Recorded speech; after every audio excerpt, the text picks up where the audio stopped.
Hello, Hey Sean, how are you? I'm good. Can you hear me okay? I can hear you just fine. Great. How How are you you doing doing? this morning? Good. Yes, excited to connect with you. Always. Yeah, it's fun. It's getting close to the holiday season here. Are you guys all set and ready? It's cold in Dallas. We are just not built for this. It's in the 30s this morning, and next week it will be a high in the 30s. So, this is so far out of our comfort zone. Yep. It's similar in the Nashville area. It's like, I don't know, 30s, 40s in the morning and then gets up to maybe 50, 60. But I looked at the weather and it's supposed to be like 7 or 9 degrees in like a week and a half or Oh something. gosh. So yeah, it's been raining for like 8 days straight and finally cleared up. So we've had a wet Christmas, not a white Christmas. So I don't know Oh what wow. happens. But yeah, you guys last year wasn't it the big like power outage and everybody had the generator problems down there? I think it was 2 years ago now, but Oh, yes, that was the, time is strange these days. Who knows? It's like it is. a decade goes by in 2 minutes. Like the days feel long, but the years feel short. That's right. Yep. That's right. But I'm Wow. glad our friendship continues on. That's right. It's been 17, almost 20 years now, which is crazy. Like I Incredible. was I was a little kid wet behind the ears when we first met, and now I have gray in my beard, which is it's like, who am I? What year is this? I love it. It's been so exciting to watch your journey and all of your brilliance just play out with the different paths you've taken and gosh, all of the cutting edge just vision and I enjoy you, Sean, and I'm your biggest fan. Well, thank you. I mean, one of the things I know that we're doing like the public podcast thing, but the thing we talked about last time, and I have to give some gratitude and gratefulness for you. 17 years ago, I mean, you helped me get my start in the industry and like brought me in. You fought for me.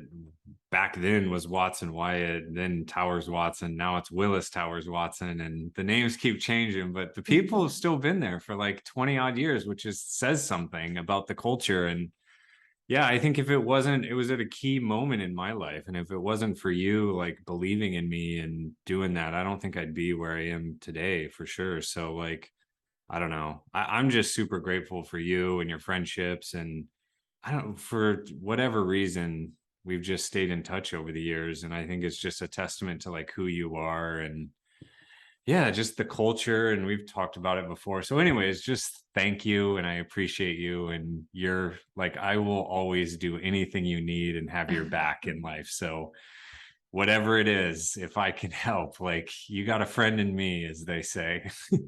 Thank you so much, Sean. You've been more than amazing. It's what fulfills me in this work is being that advocate. And it was not hard to advocate for you way back then. You had brilliance coming in the door, and whether you realized it, whether the hiring managers at the time realized it, I saw it in you. I knew there was greatness there, and yeah, it's just been an honor. And thank you. You've given me some key advice in my life along the way and helped me get out of my comfort zone and challenge status quo and make some good things happen in life. So I appreciate you so much. And yeah, I mean, again, that's the kind of thing that drives me in this work, just to advocate for people and Yeah. to see what happens on the other side, right? You open a door, you give someone opportunity, Yeah. and look at my gosh. I mean, I think it's like who you are too, because the work you're doing now, and I remember sort of the whole conversation just leading up to getting involved in the organization and then taking a more operational role over time too.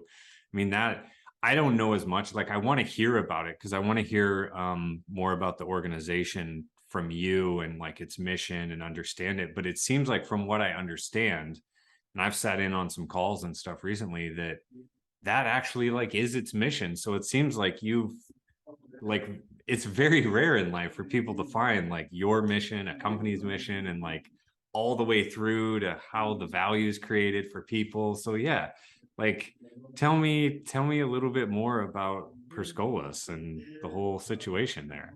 Yeah, absolutely. And I know this is going to be broadcast on podcast, but here I'm smiling ear to ear because you know, as corny as it sounds, I am really living my dream job, you know, after 20 years of corporate experience, the opportunity to be part of Perscolis and this amazing team and organization that we have is just a privilege.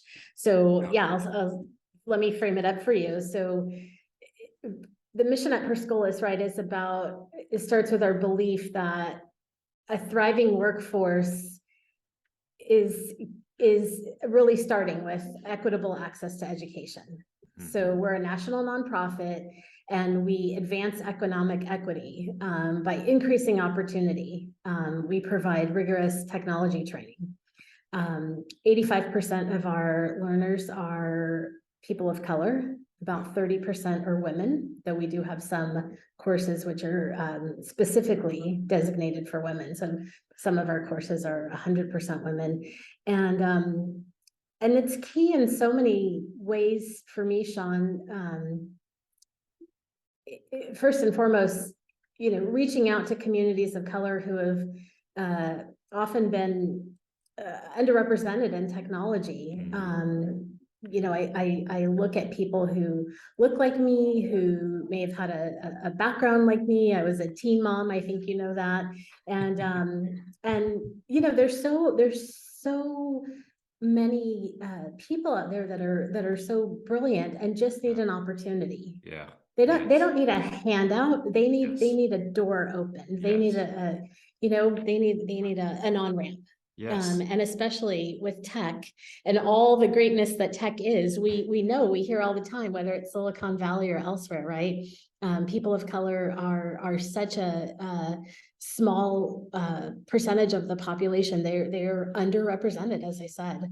And so it's a phenomenal opportunity to be part of impacting not only our learners, but when we have folks go through our program, when they take our 15-week technology training course, they get certified, they get the tech skills, but they also get job skills. So learning, you know, everything from resume prep to elevator pitches and all those things that you need, because your resume can look great, right? We know this, but then what happens when you get to the interview table, right? Right. And so, yeah, it's just very rewarding to be part of an organization. I mean, at this point, we've trained more than 17,000 individuals. Wow. And we're in 20 campuses. And we have been growing at a phenomenal pace. So my story is I was introduced to Perscolis back in 2015, I think it was. I was at a technology conference. I was an employer. As we do it at technology conferences, we meet a lot of people. Yeah. And something about the Perscolis mission just really caught my attention, not just one more path to finding tech talent, but really hearing about this organization and understanding that Perscolis provides no cost technology training to our learners. So that 15-week program, technology certifications, career skills, this comes at no cost to our learners. It's all through funding. And that alone piqued my interest to say, wait a minute, you're doing something really special there. And timing was everything, because Perscolis was opening the doors in Dallas. And so I got connected very early on, kind of saw things from the ground up, at least in Dallas. Yeah. And was invited to chair the advisory board here in Dallas, later invited to be part of the national board of directors based out of New York. Yeah. And only gave up those prestigious, what I viewed as prestigious seats, because this job came available. Our people team here at Perscolis was being created and I needed someone to come and lead it. And so it's been a blend of my experience and my passion. Yeah. That's amazing. I mean, you're so right. I mean, that word on ramp, and I can only, the thing that stuck with me over 20, 25 years is I remember at the very beginning of my career, and this was like, so I had done the internships with the big actuarial consulting firm, PwC.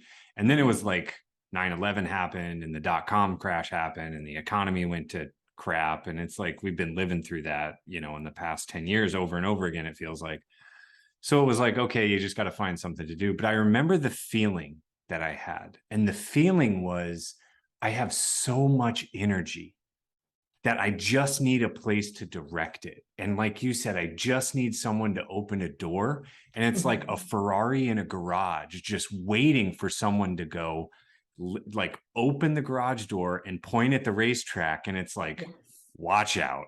Right. And I feel like there's so much of this out in the world. And I think that might be what you're tapping into and your organization is tapping into, is that very human desire. Like, look at all of this skill I have. Look at all of this talent I have. Look at all this energy I have. I just need a couple little things and watch me fly. And it's like, oh my gosh, where do I go to get that? Because it's that on-ramp, that door, that first step that I just keep beating my head against the door and I can't get in. And to me, like, the organizations like yours are so critical, because I just look at like the macro state of the world, and especially the United States, notwithstanding the rest of the world, but the talent and like the generations that are leaving the workforce, and the folks during COVID who said, I don't want to work anymore, and have left left organizations. And we will have a gigantic talent shortage across so many different disciplines, that if we don't find a way to start to get people in and skill that whole ramp, like, our society is going to be in trouble. And so it's like, who's doing the job? And what, it's like per Scholas, like, are there others? But I mean, you tell me, like, how many folks are just sitting there waiting to get in that you can't even service right now because you don't have the capacity, the bandwidth, the capital, you know, whatever it is. Like, what percentage would you say, like, still is left, quote, out in the cold in this area?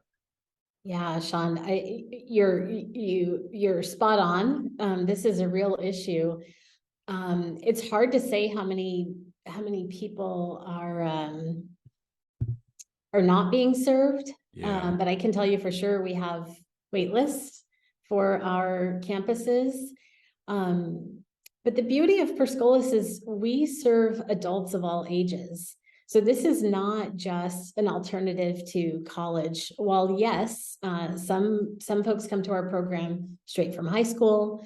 Some many have tried that community college route and you know taken that path that doesn't always lead to graduation.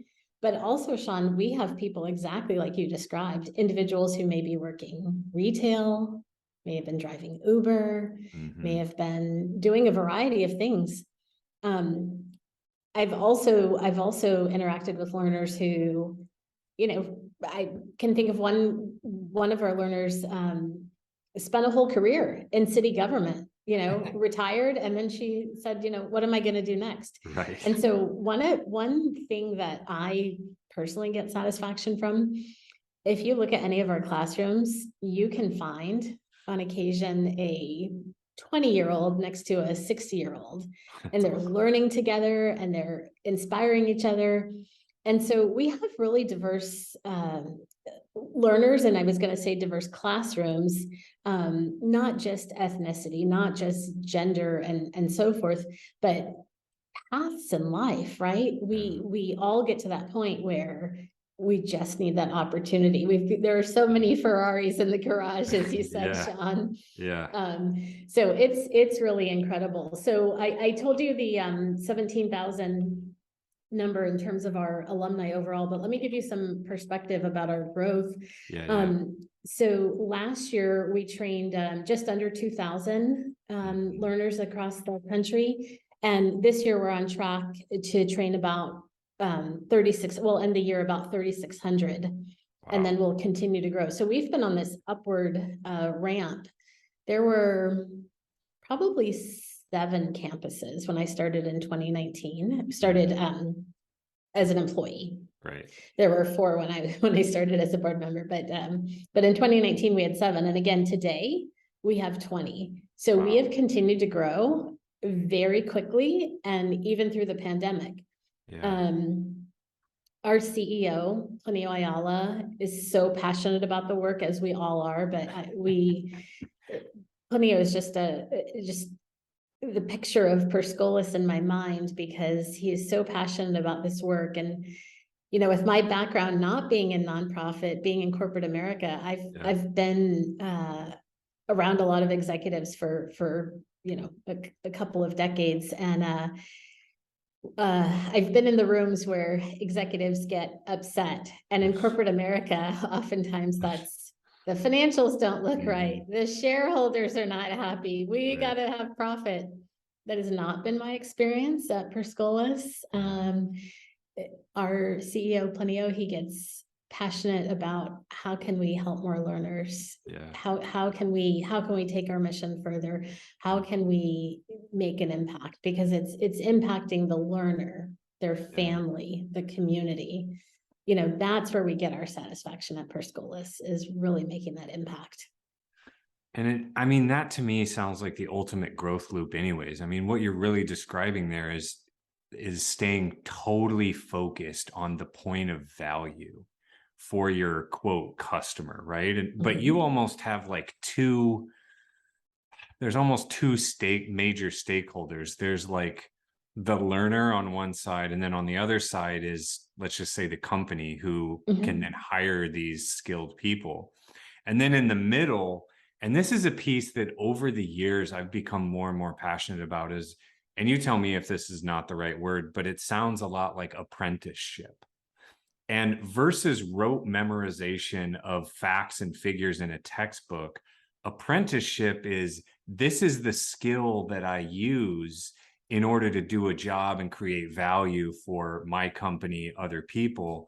And I just get this feeling that like your organization is more towards the apprenticeship model, and that might be why it's more successful, and why folks that maybe didn't have great luck in community college could have much more luck here, because it's like, this is exactly what I'm going to do on a day-to-day basis. And then when those companies come and interview or hire these folks, it's like, oh yeah, well, I've been doing this. Like in the classroom, I'm doing, you know, yada, yada, yada, and 1, 2, 3, and 4, 5, 6. And this is what I learned. And it's like, oh, well, actually you could do it here too. It's the same process. It's just the name on the door is different now, you know, and like I'm getting a paycheck now, which is cool. And you're creating value for the org. But it seems to me like this value point and growth loop for y'all is really that. I mean, that's why these B Corps and even not-for-profit, it seems to me that having that individual impact on people's lives is like such a huge positive loop, because I can't imagine that someone goes through this program and, you know, changes their skill set, their career, their life, whatever. And then they're like, Perscolis. I probably feel like they're going to have it has a good brand. Let's put it that way.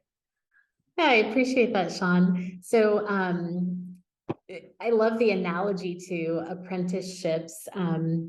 And I just want to distinguish us just a little bit, because there are some organizations that do what we do, or similar work. And the formal apprenticeship is part of their model.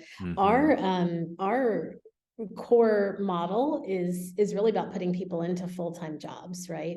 And so the training is very rigorous. Let me tell you a little bit about the experience. So 15 weeks, Monday through Friday, 9 a.m. to 4 p.m. Now, Of course, there's variance. We've got different campuses playing with, alternative schedules and things to be even more accommodating. We do have remote training and in classroom, but it is an all-day program, Monday through Friday for 15 weeks. Mhm. And the learning does not stop at 4 o'clock when you walk out the door.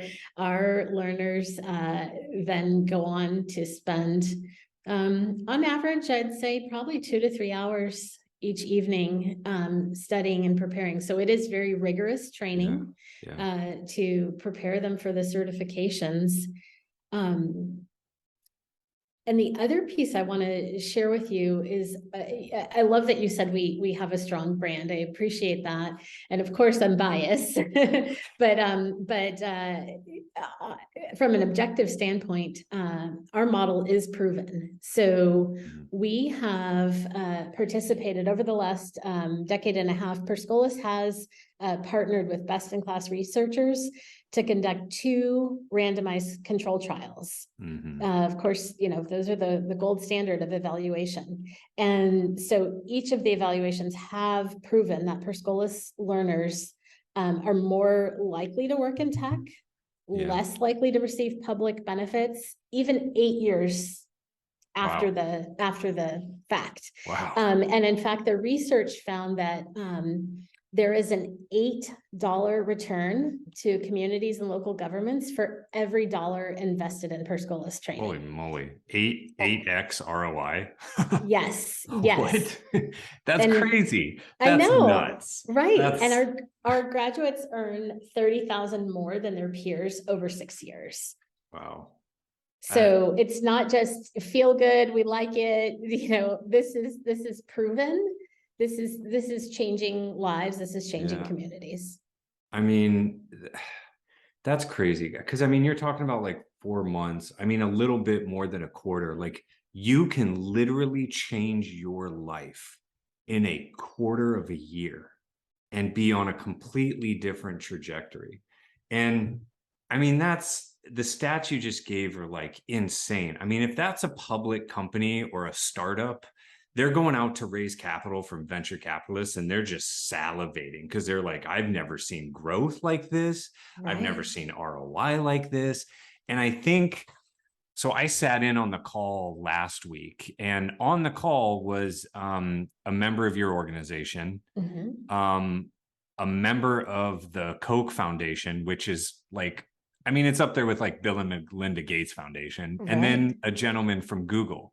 So this isn't like a fly-by-night shop. These are critical influencers in the for-profit and not-for-profit space. So that also says something that like there's something happening here that people need to pay attention to. And the fact that you're involved too, and I've known you and I know who you are so long. And so I see all of these things, and that's the reason I wanted you on, because, and this is not sponsored in any sort of way. This is truly like, I truly believe in this stuff. And I think more people need to know about this in the world, not just as a stakeholder. Like I want to go back and reskill, or I want to hire like really great talent that I can trust at this level in my organization in the technology industry, but just in general, because of the model and the values, the core values here are so strong. And I think values are a because behind every organization is people. You remove the people, your organization ceases to exist. Doesn't matter what it does, for profit, not for profit, ceases to exist. And then right after that is values, which communicate culture. And I think that's the basis of like super high powered growth, because you align on belief systems, on values, and you draw a line in the sand and you say, we're definitely on this side of the line. And that becomes a decision point upon which all things are filtered through. And so then you get really great alignment and things start to compound faster and faster. So, I just find the whole mechanics of this, the societal good and all of that is incredible, but also the mechanics of this are also incredible. I guess my question is, have you found like tweaking the model has that happened, or did y'all and the founder just find, like, for lack of a better word, product market fit right out of the gate? And the other question to me, I mean, this is a lot here. I'm just throwing BBs at you, Montreece. But the other I'm question I ready. have is, like, how did it start with the companies, where in the beginning you go to the company and you say, hey, look, we got talent and they're going to do a good job, and you should really take a hard look at these folks. Like, that's a big question to me, because that's a fundamental piece of the equation, that if that doesn't work, the whole thing kind of breaks down. Yeah, Can you absolutely. talk about some of that a little bit? 100%. So I'm smiling as you're asking that question, because it really goes back to our roots. So Perscolis has been around for more than 27 years. We started out in 95 in the South Bronx of New York. Oh yeah. And our business model at the launch was around bridging the digital divide. I'm sure we didn't call it the digital divide then. I don't think that was even a term that people knew, but our mission at that time was around getting computers into the community. And back then, I mean, you had the big clunky PCs that cost a couple $1,000s at least. And heavy. And heavy, right? Yeah. And here we are in the middle of South Bronx, trying to make something happen for the community, trying to create an opportunity for households, individuals, families to have one of these computers in their home. And so we did that through recycling and restoring computers. And so we had a warehouse. We would recycle and restore the computers, but we needed employees to do the work, right? So we trained the employees on how to recycle and restore the computers. And it was great. We offered computers for the community at incredibly affordable rates. I mean, probably a tenth of what a off-the-shelf computer would have cost in a retail store. But what we found, and getting to the answer of your question, Sean, what we found is those individuals, the employees of Perscolis way back in 95 in this warehouse in South Bronx, the employees were ultimately getting picked off by corporate employers in Manhattan and across New York who said, oh, you have the tech skills we need. Oh, you know how to restore a computer. Oh, you know how to work with the hardware. Oh, you know how to, right? Yeah. So Perscolis evolved, was forced to evolve early on, because what we realized in hindsight is, yes, we're doing this great for the community. We're selling these computers, but we're really training the folks, and that's where the greatest demand is. And that's how our model pivoted to really focus on training. How did they knew that they existed, though? If you're in a warehouse in the Bronx, how did a company in Manhattan get there? Yeah, that's a great question. So I'd probably be speculating if I gave any real details around that, whether someone, decided, wow, I've got these skills, I can make some more money, or through their network. I think organically. Very organically, for sure. For sure. And so, and so it was a natural pivot in our model. And then fast forward all the way to today, what would be important for you to understand, both your question around employer demand as well as our organization and how we continue to grow and evolve. So just a few years ago, we made a strategic decision that, given our strategic growth plans, given where things were in the world, state of the government, lots of things at play. We said, funding is great, and we always need funding. Perscolis.org, donate. Do it. Go there now. Do not pass go. Do not stop. I don't know. I'm Yes. using my Monopoly I analogy love it. correctly. I'll take it all. Yeah. So we always need funding, but we realized given the heights that we're looking to grow to, we cannot rely solely on funding. And at the time we made the decision, going back even, a few years prior, we knew we certainly could not count on government funding. As the administration continues to pivot, there's not always an appetite for social good. Right.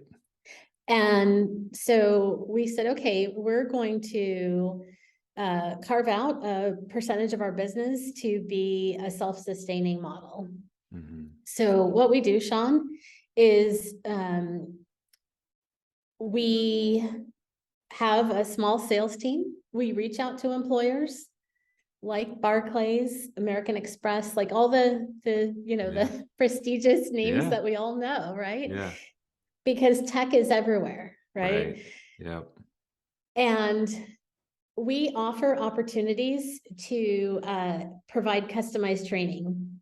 And what that means is that if you're an employer, if Everett advisors decided that you needed suddenly, let's call it 20 Java developers, or maybe it's, IT support, whatever curriculum is most relevant and in need for your business, we can train a classroom at a time for you, or multiple classrooms at a time. That's crazy. And again, we've got 20 campuses across the country. Yeah.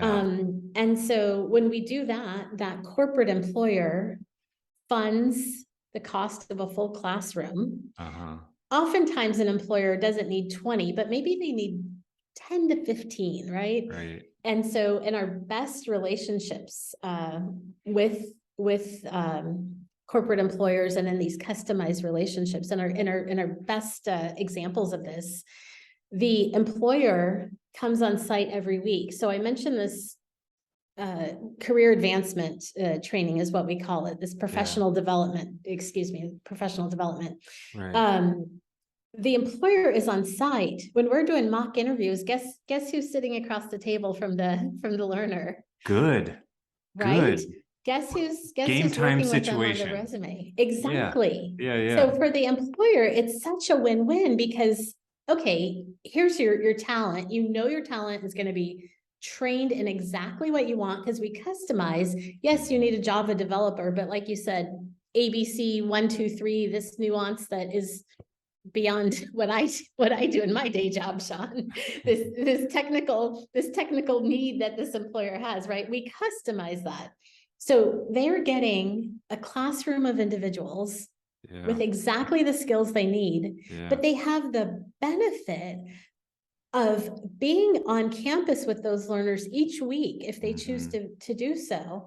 And so it's not just a per scholas corporate employer relationship, it becomes a corporate employer and my potential new employee that I'm getting firsthand access to. It goes beyond that 1 hour window where you sit down in your best suit and you give your resume and you shake your hand, right? Yeah, it doesn't work. It's not as good. That's super interesting because what I'm hearing you say is like push button, get talent. And talent custom suited. It's like bespoke. It's like a bespoke suit in London. It's like, except it's the perfectly fit puzzle piece for your organization. And you just got to wait 15 weeks, and you get to help design it, and then you can meet the folks at the same time. And that's really, really interesting. Because you do your strategic planning at the executive or corporate level, you do your reorg, or maybe just double down on your org. You know what your milestones are and some of your roadmap. And then you look at your resourcing and you're like, well, we're light here. We need 17. Where am I going to find it? Well, typically just the interviewing process can last 4 months anyways to try to find, hire, filter, sort, waste a lot of the employees' time inside the organization doing all of that filtering. Or I could just push button, get talent, and contact per scholas, and then I'm guaranteed. It's almost like guaranteed fit, which that's the big thing is fit. And I also love the whole like over time rather than the 20-minute conversation, because that never works. I mean, I've been on both sides of those equations. It's like everyone just, I mean, I had this conversation earlier this week with a person who does hiring at the executive level for startups and PE companies. And it's like, you don't know, everyone's posturing, everyone has a mask on. And it's like, well, how do we get the mask off on the company side, on the person side, and just figure out like, is it good fit, like who we actually are? And it sounds like all of this is just a much better system for finding fit. And Absolutely. and it creates value on both sides. Like I get skilled, I get a paycheck. And then on the other side, it's like I get high quality talent doing exactly what needs to be done without worry. And then you don't have to come on the job too, and then go through the training period, which is a long time and unknown. And then people sort of drop out. And there's always some attrition stuff. You can't get away from it. But yeah, it sounds super compelling. I'm not surprised that it's working at all. And yeah, every company is a little bit different. Every environment's different. So to be able to like custom design that program, and you guys have been doing the model for a long time. And then the other thing I'll say, which I've always been kind of curious about, is like the whole problem I've had in the not-for-profit space is twofold. One is self-sustainability, because it's so hard to keep the money flowing in to support it. And so if you can find almost a business model that helps support that on some minimum level, then you can go forever and get like infinite runway. You're just not trying to like produce every drop of profit you can. And it sounds like this is in that, which is really cool. And then I forgot what the other one was because it slipped through my mind. Well, you're But spot on, Sean. You're yeah, spot on. Yeah, that revenue is yeah, it again, it's not the corporate money grab. It's not the focus on profitability. It is an engine, it is a lever to help sustain Perscolas. That's yeah, exactly what it is. I love it. Yeah, and thank you for your point about yeah, that connection to employers and just the fit, the ease. I you know, in my work, you know, hearing you understand and probably empathize a little bit with, you know, a recruitment process can take 4 months, and why not just call Perscolas and Right. you know, get the right people. Absolutely. Yeah. And like you said, I mean, the talent that they need. And again, I mean, the our focus on diversity, you know, I just would say is the added plus and probably what True. differentiates us. You True. know, any company can put out a post. Again, we have real inroads with communities of color and women, and so Yeah, you know, tech DEI. companies and many companies are you know, saying they can't find you know, talented people of color in tech, and You've yeah, we've got the yeah, you're that a is who we are. pipeline. You're a pipeline. Yes, I mean, DEI is a big deal, and it should have been all along. And it's like, let's look at skill set instead of the other stuff. But right. I'm even seeing now, because I follow these things like CEO Daily and CFO Daily and McKinsey and all of that, right? I mean, you Yeah. just kind of like can't get away from it when we start where we did. And back in the like exec comp days, Mhm. now CEO compensation is being tied to DEI goals, and Yes, it's coming into proxy statements just like ESG stuff. And right. you know, I talked to some very high end like board advisors in the comp space and talking about ESG, and it's still a little early, right? Like not Mhm. everybody is doing it, but DEI is very, I mean, I've worked at organizations at early stage, seed Yeah, A, thinking about it, making active decisions with it, and public companies in the tech space who are literally showing in all employee calls to hundreds, thousands of employees, the stat in the organization for what DEI actually looked like. And the CEO saying, we're working on this, we're going to get there. And yeah, I think to me, it just all comes down to like two things, which is some of my core values, which is like fairness, which the Mhm. world isn't fair, but why? We can choose to make it fair. Like we hold the ability to do that. And then, like you said, on ramps. And Mhm. you do both of those things together, and like magic can happen. Like a Yeah. lot of magic can happen. So I'm super excited for y'all. And yeah, if there's anything I can do to help beyond, I got my little podcast over here in the corner of the internet, but that's one thing. So if there's anything else I can do, I'd be more than happy. Yeah, Sean, I so appreciate that, and I appreciate the opportunity to be part of this. I'll take the opportunity for listeners who do want to get involved. There's really three key ways to get involved with Perscolis. So donating funds is always beneficial for us. So I'm going to say it again, perscolis.org. Let's ring the right there on our bell. homepage. You can donate. Yes. Let's do it. We also appreciate when individuals or employers want to donate their time. So again, we've been talking about our professional development curriculum 1 day a week. Our learners are focused on, as we said, resume prep, soft skills training, right? Elevator pitch. And so getting volunteers, whether or not you're funding an entire classroom, you don't have to be funding anything to come and get involved and give your time and interact with learners and give them some perspective on yourself and your business and just offering advice on how to get ahead in the corporate world is very beneficial for us. And folks can reach out to me on LinkedIn if they're interested in connecting. I can, depending on location, can just get them connected with the local campus. So again, Montreece Smith, Perscolis. I'm sure you'll have it in the show notes or something. Yeah, I'll link your LinkedIn into the website too as well. So yeah, we'll get that taken care of. Wonderful. That would be fantastic. Yeah. So donation of funds or time is fantastic. And then the obvious, we've been talking about it, but as an employer, you need to hire our talent.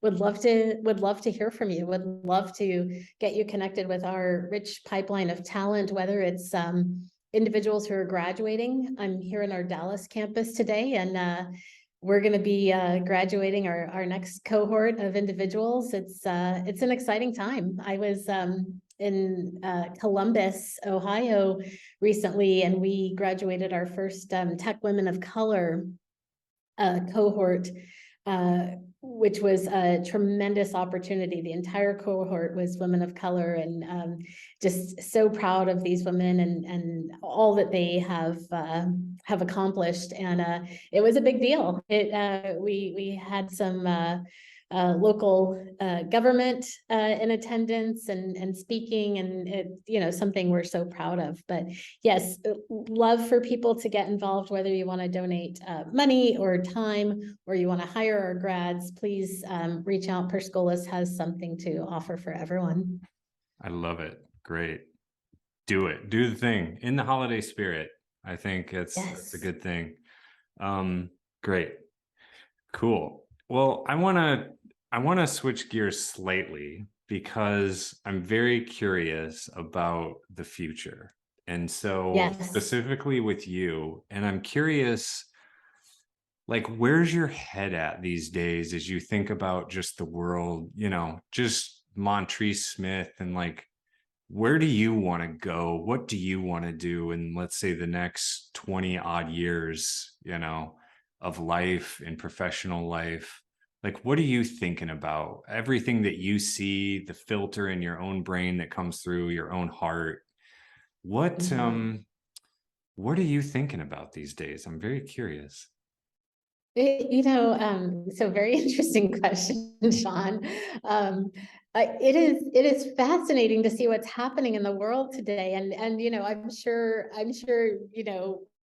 freeze frame at any moment in time, and we can all start with that opening that, like, wow, it's such an interesting time, but this seems particularly interesting, right? We just lived through a global pandemic. Are we out of the pandemic, right? We've been in a global pandemic. Technology continues to, change at the speed of light.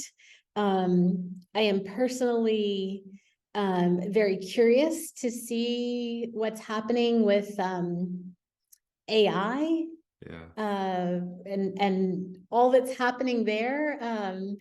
Very interested to see how how we continue to automate things in the world. I personally love going to the grocery store and doing self-check. I'm chuckling because my adult children laugh at me and they're like, "Mom, you're so slow at this." I'm like, this is peaceful to me. I want to slowly scan and bag my groceries and not talk to anyone for a moment. Being the people person I am, like, I do like a little break. But it's very interesting to see what's happening there. And continuing, I mean, I know you want to look bigger picture, but I mean, definitely, thinking about Perscolis as we grow and our people, furthering our people strategy, and just tackling some of the issues that are not unique to Perscolis that are happening around the country and the world. I mean, as a result of the pandemic, and also I think just a little bit of where the sort of social climate is. I mean, there's so much more focus on wellness and mental health. And I've shared with you, again, because of our friendship, that's something that I've embraced more and more recently, being really diligent about my fitness, but not just from a physical standpoint, really embracing and appreciating the mental health benefit of physical fitness. I think that's key. And that's the kind of thing we're talking to employees about at Perscolis, a lot of focus on wellness but you asked me about 20 years out, Sean. I mean, we won't recognize, everyone's on Zoom today, but like, what on earth is it going to be? And is it going to be AI? Is it going to be metaverse? And I don't pretend to understand all of that now. I mean, it's so conceptual. But at the end of the day, no matter how we evolve as a society, as a how business evolves and so forth, a little cliche probably, but as a head of people and working in the space, there are things that I feel like technology can never replace, and it's the human aspect. And I'm gonna look to the pandemic. We all felt it, right? We were in our homes, we were isolated, and as we've started to get out, and you can hug your mother, or you can high five your friends at happy hour or whatever it might be, like there's nothing that someone's going to prove me wrong one day, but from where I sit, there's nothing that replaces the human touch, the human connection. And so no matter how things evolve, I think there's always going to be a human element that is going to be that thread, that fabric that we all continue to need in our life. Yeah, for sure. Yeah, it's that old saying, which is like, technology always changes, but humans never do. Yes. And you're so right about mental health, and physical health. So I've done this research into something called connectomics. We've called it biologic intelligence, but a gentleman I've worked with over the years, he has done a lot of work in taking basically what the connectome is it's the map of all neural connections in the brain and the body. And I think the problem with what most people think about when they think of intelligence or even artificial intelligence is they think just brain. But the same thing in your brain is throughout your entire nervous system and body. People will talk about your heart as a brain, your stomach as a brain. Well, yeah, the whole thing is a system. The whole thing is a brain. So people, I mean, if you go and have a massage in a certain area, someone like rubs your arm or your leg, it will trigger memories, which is crazy to think about, but it's true. And so I've often heard it called like a broom for your mind and your body when you exercise, and to take away. So we're so cerebral in some of the work that we do, and in the business world, it's so cerebral and like top heavy that we often lose sight of our heart and the rest of the body, and we sit in chairs. Okay. For some reason, Siri is like listening into my conversation, which is strange. It's going to be public, Siri. Don't worry about it. Like everything's fine. Oh, I know why. She heard us talking about AI and she's like, wait a second, are you talking about me? So Right. hopefully it's all private. Give me a shout, Tim Cook. We'll Love talk it. about it. But Right. yeah, I think there's something, and I've talked to people about this. There's something about putting that space away and letting the subconscious work. When you shift gears, you shift mindset. It's the whole thing, like ideas come in the shower when you're playing with your kids or going down the road. And So true. like the mood as well. When you were telling me offline about getting back into like the exercise regimen, and it's like, I feel great. This is amazing. Yeah. And I think there's something to be said for it, especially as a help for like some of the mental stuff that everyone's dealing with, like anxiety, depression. Like it's just been a gigantic mental health experiment on an 8 billion person population in a species over the last 3 years. It's been kind of crazy. So I think we all just need to take a little time and go sit in nature and be silent for a while and, you know, go hang around with some friends and forget about the pressures, because adulting is hard. Like I'm going to do an episode on adulting is hard, and adults will be like, yeah, and kids are like, I don't know what you're talking about, and you're like, well, just wait. Right. Yeah. Get ready. Mhm. No, it's so true, Sean. And I mean, yeah, I'm a big believer in that. I'm particularly and personally interested in that. And, you know, podcasts for me have been a great avenue to learn a lot more. I mean, all of the things that you were talking about and more just around, you know, biohacking and wellness and Mhm. health and all of that, down to the, you know, autophagy, sweeping your body and refreshing it. So yeah, those are things I am interested in, the kinds of things I do when I'm not working and I'm unplugging and thinking about, you know, self-care. Yeah, for sure. Well, this has been phenomenal. We have a few minutes left, and I like to leave. I've started doing this. I don't know. You tell me. We can go wherever you want to go in the last 5, 10 minutes, whatever you want to do. But I kind of want to be like, if someone comes across this episode, let's say, because the internet's, you know, I love the internet because I found stuff that I've written like 10 years ago will start getting some love again, which is kind of interesting. I go back, I forget I wrote it. So let's say some number of years in the future, somebody's struggling in life or whatever. They're trying to figure out, they're at a crossroads or a precipice, and they sit in and they listen to this conversation. And it's like, what would future Montreece say to them? Do you have anything, like, you know what I mean? Like your kid that you don't quite have never met, but maybe could have a positive impact in their life, like a little life lesson or wisdom that you would want to impart upon the community? Is there anything that you've thought about that you find yourself, this seems like something I figured out and it took a long time to figure out, but this might be one of those things. Do you have anything like that that you could share? I love that. I love the question, Sean. And I know how brilliant you are. I knew you were going to ask me like I was a going to give you a really, brain buster. yes, We don't, yes. if you don't, it's fine. Like I'll try to No, come no, up with something. no. I don't know if I have something. Um, This is I a tough mean, one. my children would say I'm like, you know, imparting wisdom all the time. And my daughter says, Mom, you tell me things I can just Google. And I'm like, no, you can't figure this stuff out on Google. This is advice. Yeah, this is hard-won knowledge and wisdom. Right. Yeah. So, you know, some days as a parent, I feel like I have been replaced by Google. I'm thinking about your question, Sean. I mean, oh gosh. I think that just like key life lessons, gosh,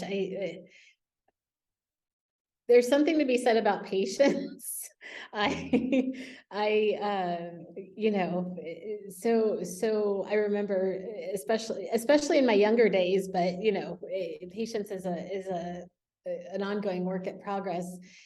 in life, oftentimes we're so impatient to do the thing, to get the thing, right? Is it the job, the car, the house, the whatever, right? We're always in a rush. And you know, there is something about really enjoying the journey. And I know, you know, my children are rolling their eyes as I speak, I'm sure, right? But there is something about really, you know, living in the moment. Of course, you want to be strategic and you want to have plans and all of those, you know, wise things that of course we would tell someone, but don't miss the opportunity to thrive and to enjoy life and to appreciate who you are. Sean, you said you've recorded things and you've looked back. You know, I look back at who I was and who I've become, and you can't measure progress. You can't appreciate how you've grown and evolved if you don't have something to look back on. And so you've got to take your time and enjoy those moments in life and appreciate that it's not always going to be, you know, roses and sunshine. Yeah. You've got to grind through. You've got to get through the storm a little bit so you can appreciate when you've, you know, arrived on the other side. Yeah, I like that intention of patience, because when I hear it, like calm sort of washes over me. And I've I've recently gone down the spiritual TikTok rabbit hole, and it has really good vibes, which is really nice. I hesitate giving recommendations, but if you're feeling in life like you need good vibes, I would recommend spiritual TikTok. It's a season, but this calmness that you talk about, and like the presence of just being here and now and looking around at your life instead of in the future or in the past, and just being like, just look around and say, am I breathing in and out? Yes, I'm grateful for that. I have oxygen. Do I have water? Yes, that's pretty cool. I mean, if you're listening to this, you're on the internet, so it's highly likely you have power and electricity and you have some kind of shelter and food. But even in the worst case situation, like I think about it, being in entrepreneurship is like, well, if the wheels really fall off, like what would I do? It's like, there's streams, I can boil water. There's leaves, I can eat leaves. I can go to work at any number of companies. There's 25 million businesses in the United States that probably need some kind of help. Collating, taking out the trash, doesn't matter. So there's always opportunity to like better your life, but also be grateful for what you do have. And I think I've become more intentional about that gratitude the older I get, because life is the roller coaster. And the other mechanic I've heard, which is really nice, is like, yeah, it is a roller coaster, but if you remember being on a roller coaster, it's very exciting. There's stressful moments and you get done and your heart's beating and you're like, I didn't think I was going to make it, but you made it. And if you're still here breathing in and out, you made it through all the other stuff. So you can just have confidence that you can come to this next challenge in life with you're going to make it through whatever that challenge is. And you also have a lot of the skills that you had more than you had before. You have more relationships than you had before. Probably you have just a better understanding of the way the world works than you did before. And so, you know, that's why I'm bullish about the future. And people kind of now are weirded out about, oh, is there a recession? Is there not? The economy's strong. Like, we're good. I mean, you listen to Warren Buffett, he's like, our worst case right now is better than 100 years ago with like the best case. I mean, kings and queens in the 1200s had a worse life than today. I mean, we have food, water, and everything on every street corner, and we throw away more food than, you know, good food. So I think I hear patience and all of that stuff just ripples through my mind. And I think that's a really good, wise intention. Yeah. So thank you for that. That was nice. I like that. It's true. Yeah, I know. I appreciate you. Challenging me to think broadly. That's what you do. That's why I enjoy you so much. Well, we're on the internet now, so we're forever until they unplug the data center at, Mother Google or whatever. They're replacing parents now, I guess. Right. I tell But you. yeah, I also like the fact that you can find your moment of zen at the grocery store checkout. Like, the more unique those moments are, the better. So the next time I go to the grocery store and I check something out, I'm going to slow it down a half step. And I'm going to think about Montreece and be like, yeah, all the stuff you stand for. I love it. I appreciate that. Well, this has been wonderful, Montreece. I want to do it again.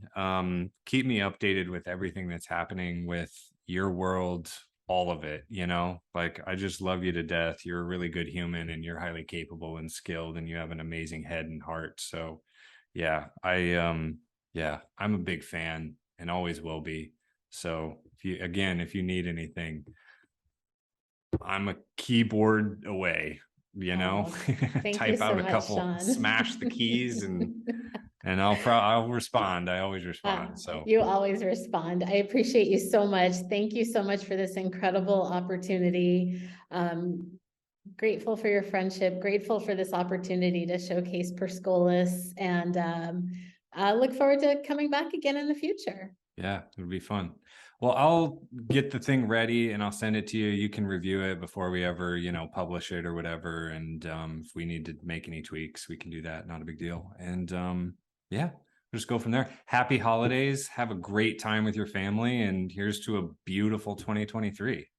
Thank you so much. Same to you, and stay warm through those single digit temps. You as well. I mean, sometimes it snows in Dallas, which is nuts to think about, but it happens. So stay warm yourself. You never know. Absolutely. Thank All you. right. Talk to All you right, soon, Montreece. Sean. Yeah. Bye-bye. Bye-bye. Have a good one.